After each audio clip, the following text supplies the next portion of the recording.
నిన్నటి నుండి సోషల్ మీడియాలో బొత్స సత్యనారాయణ గారి మీద ఒక వ్యక్తి, ఒక కమీడియన్ ఆర్టిస్ట్ వ్యంగ్యంగా వెకిలి చేష్టలతో ఒక వీడియో పోస్ట్ చేయడం జరిగింది. ఆ వీడియోని ఈ పచ్చ మీడియా వాళ్ళందరూ కూడా కిరా కార్పి అదిరిపోయే పర్ఫార్మెన్స్, ఇమిటేషన్ లెవెల్స్ వేరే లెవెల్ అనే టైటిల్స్ తోటి ఆ వీడియోను వైరల్ చేయడం జరుగుతుంది. బొత్స సత్యనారాయణ గారు is not just a simple politician, is a political leader.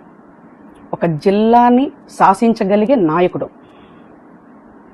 He's an ex minister, PCC ప్రెసిడెంట్గా రైట్ నౌ ఒక ఎమ్మెల్సీ స్థాయిలో ఉండి మొన్న కౌన్సిల్లో ఆక్వా రైతులకి రావాల్సిన సబ్సిడీ గురించి, కరెంట్ సబ్సిడీస్ గురించి, ఫీజు రియంబర్స్మెంట్ రాక విద్యార్థులు పడుతున్న ఇబ్బందుల గురించి, సూపర్ 6 వైఫల్యాన్ని ఎండగడుతూ గవర్నమెంట్ హాస్పిటల్స్లో మెడిసిన్స్ లేక పేద ప్రజలు పడుతున్న ఇబ్బందుల గురించి,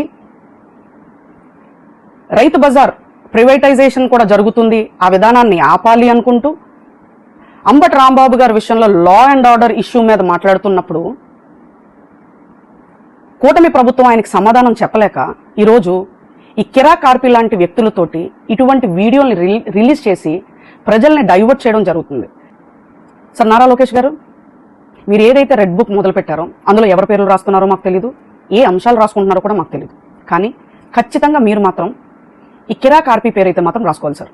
ఎందుకంటే ఎంతో కష్టపడి స్థాపించిన పార్టీని ఒక సబ్జెక్ట్ వల్ల కానీ, ఒక ఇన్సిడెంట్ వల్ల కానీ, లేదా ఒక వ్యక్తి వల్ల కానీ ఆ పార్టీ సంకనాకపోతుంది. ఆల్రెడీ ఈ తిరుపతి లడ్డూ విషయాన్ని టచ్ చేసి సగం పార్టీ బ్యాడ్ నేమ్ తెచ్చుకుంది. ఈరోజు ఈ కిరా ఆర్పి లాంటి వ్యక్తుల్ని మీరు ఎంకరేజ్ చేయడం వల్ల ఖచ్చితంగా పార్టీ సంకనాకపోవడం మాత్రం గ్యారంటీ. సో ఖచ్చితంగా ఇతని పేరైతే మాత్రం ఫస్ట్ మీరు రెడ్ బుక్లో రాసుకోవాలి సార్.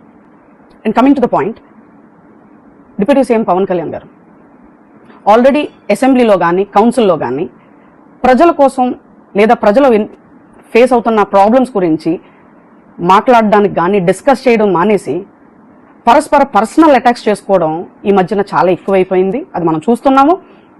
ఈరోజు ఈ రకమైన వీడియోలతోటి రాజకీయం చేయడం, పర్సనల్ అటాక్స్ నుంచి పర్సనల్ హ్యూమిలేషన్స్ వరకు చేరుకోవడం అన్నది చాలా నీచమైన రాజకీయాల్ని మనం చూస్తున్నాం ఈరోజు అన్న విధానాన్ని మనం అర్థం చేసుకోవచ్చు సార్.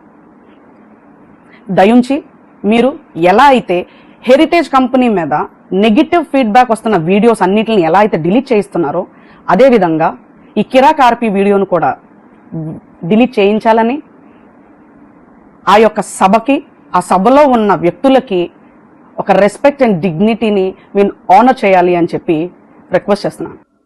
అండ్ చివరిగా వ్యూస్ కోసం, లైక్ల కోసం, చప్పట్ల కోసం ఈ రకమైన వీడియోస్ తయారు చేస్తున్న వాళ్ళందరికీ కూడా ఒకటి గుర్తుపెట్టుకోవాలి, కేవలం మిగిలింది 3 ఏళ్ళు మాత్రమే. నెక్స్ట్ కన్ఫామ్గా ఫామ్ చేసేది జగన్ గారి ప్రభుత్వమే.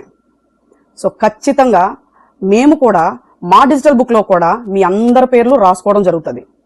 సో ఒక వీడియో చేసే ముందు, సోషల్ మీడియాలో పోస్ట్ చేసే ముందు ఖచ్చితంగా మీరు ఎవరిని విమర్శిస్తున్నారు, ఎలా విమర్శిస్తున్నారు, ఈ పదజాలం ఎలా ఉంది అని ప్రతిదీ ఒక్కసారి చెక్ చేసుకుని పోస్ట్ చేస్తే బాగుంటుంది.